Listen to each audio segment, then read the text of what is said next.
अथ दशमोऽध्यायः। श्रीभगवानुवाच भूय एव महाबाहो शृणु मे परमं वचः यत्तेऽहं प्रीयमाणाय वक्ष्यामि हितकाम्यया न मे विदुः सुरगणाः प्रभवं न महर्षयः अहमादिर्हि देवानां महर्षीणां च सर्वशः यो मामजमनादिं च वेत्ति लोकमहेश्वरम् असम्मूढसमर्थ्येषु सर्वपापैः प्रमुच्यते बुद्धिर्ज्ञानमसम्मोहः क्षमा सत्यं दमः शमः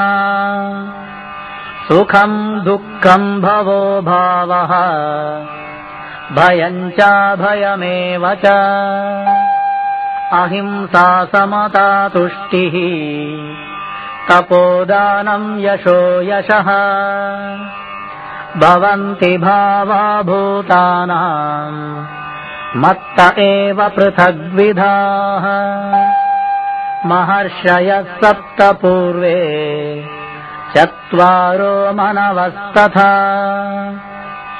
मद्भावा मानसा जाताः येषां लोक इमाः प्रजाः एतां विभूतिं योगं च मम यो वेत्ति तत्त्वतः सोऽविकम्पेन योगेन युज्यते नात्र संशयः अहं सर्वस्य प्रभवः मत्तः सर्वं प्रवर्तते इति मत्वा भजन्ते मां बुधा भावसमन्विताः मच्चित्ता मद्गतप्राणाः बोधयन्तः परस्परम् कथयन्तश्च मां नित्यम् तुष्यन्ति च रमन्ति च तेषां सततयुक्तानां भजतां प्रीतिपूर्वकम् ददामि बुद्धियोगं तं येन मामुपयान्ति ते तेषामेवानुकम्पार्थम् अहमज्ञानजन्तमः नाशयाम्यात्मभावस्थः ज्ञानदीपेन भास्वत। अर्जुन उवाच परं ब्रह्म परं धाम पवित्रं परमं भवान् पुरुषं शाश्वतं दिव्यम् आदिदेवमजं विभुम् आहुस्त्वां ऋषयः सर्वे देवर्षिर्नारदस्तथा असितो देवलो व्यासः स्वयं चैव ब्रवीषि मे सर्वमेतद्वृतं मन्ये यन्मां वदसि केशव न हि ते भगवन् व्यक्तिं विदुर्देवान दानवाः स्वयमेवात्मनात्मानं वेत्थत्वं पुरुषोत्तम भूतभावन भूतेश देवदेव जगत्पते वक्तुमर्हस्य शेषेण दिव्या ह्यात्मविभूतयः याभिर्विभूतिभिर्लोकान् इमां स्वं व्याप्य तिष्ठति कथं विद्यामहं योगिन् त्वां सदा परिचिन्तयन् केषु केषु च भावेषु चिन्त्योऽसि भगवन्मया विस्तरेणात्मनो योगम् विभूतिं च जनार्दन भूयः कथय तृप्तिर्हि शृण्वतो नास्ति मे मृतम्। श्रीभगवानुवाच हन्त ते कथयिष्यामि दिव्या ह्यात्मविभूतयः प्राधान्यतः कुरु श्रेष्ठ नास्त्यन्तो विस्तरस्य मे। अहमात्मा गुडाकेश सर्वभूताशयस्थितः अहमादिश्च मध्यम् च भूतानामन्त एव च। आदित्यानामहं विष्णुः ज्योतिषां रविरंशुमान् मरीचिर्मरुतामस्मि नक्षत्राणामहं शशी। वेदानां सामवेदोऽस्मि देवानामस्मि वासवः। इन्द्रियाणां मनश्चास्मि भूतानामस्मि चेतना। रुद्राणां शङ्करश्चास्मि वित्तेषो यक्षरक्षसाम्। वसूनां पावकश्चास्मि मेरुशिखरिणामहम्। पुरोधसां च मुख्यं मां विद्धि पार्थ बृहस्पतिम्। सेनानीनामहं स्कन्दः सरसामस्मि सागरः।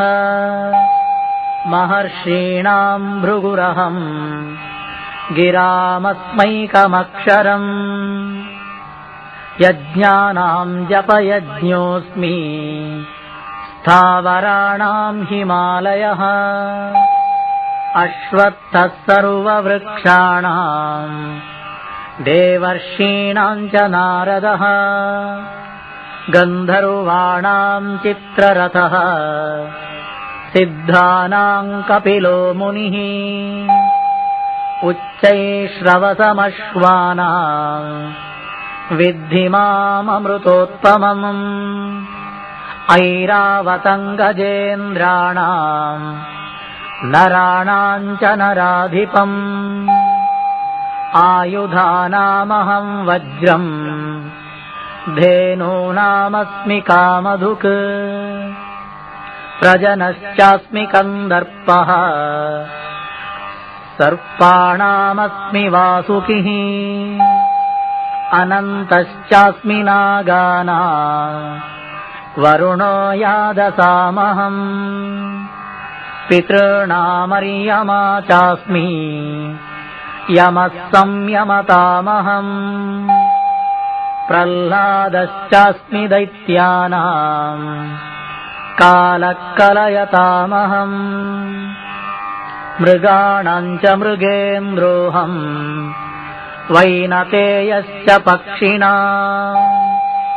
पवनः पवतामस्मि रामः शस्त्रभृतामहम्। झषाणां मकरश्चास्मि स्रोतसामस्मि जाह्नवी। सर्गाणामादिरन्तश्च मध्यं चैवाहमर्जुन। अध्यात्मविद्या विद्यानां वादः प्रवदतामहम्। अक्षराणाम् अकारोऽस्मि द्वन्द्वः सामासिकस्य च। अहमेवाक्षयः कालः धाताहं विश्वतो मुखः। मृत्युः सर्वहरस्याहम् उद्भवश्च भविष्यताम्। कीर्तिश्रीवाक्च नारीणाम् स्मृतिर्मेधा धृतिक्षमा। बृहत्साम तथा साम्नाम् गायत्री छन्दसामहम्। मासानां मार्गशीर्षोऽहम् ऋतूनां कुसुमाकरः। द्यूतं चलयतामस्मि तेजस्तेजस्विनामहम्।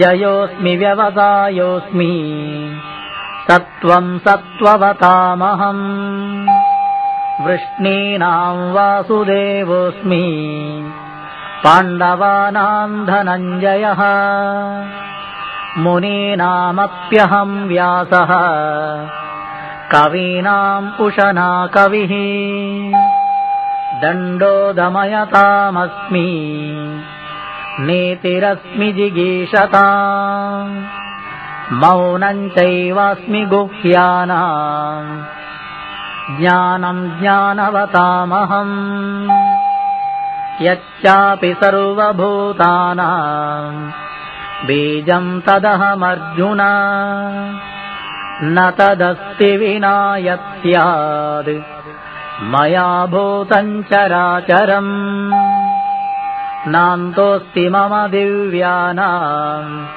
विभूतीनां परन्तप एष तूद्देशतः प्रोक्तः विभूतेर्विस्तरो मया यद्यद्विभूतिमत्सत्त्वम् श्रीमदूर्जितमेव वा तत्तदेवावगच्छत्वम् मम तेजोंशसम्भवम् अथवा बहुनैतेन किं ज्ञातेन तवार्जुन विष्टव्याहमिदं कृत्स्नम् एकांशेन स्थितो जगत् ॐ तत्सदिति श्रीमद्भगवद्गीतासु उपनिषत्सु ब्रह्मविद्यायां योगशास्त्रे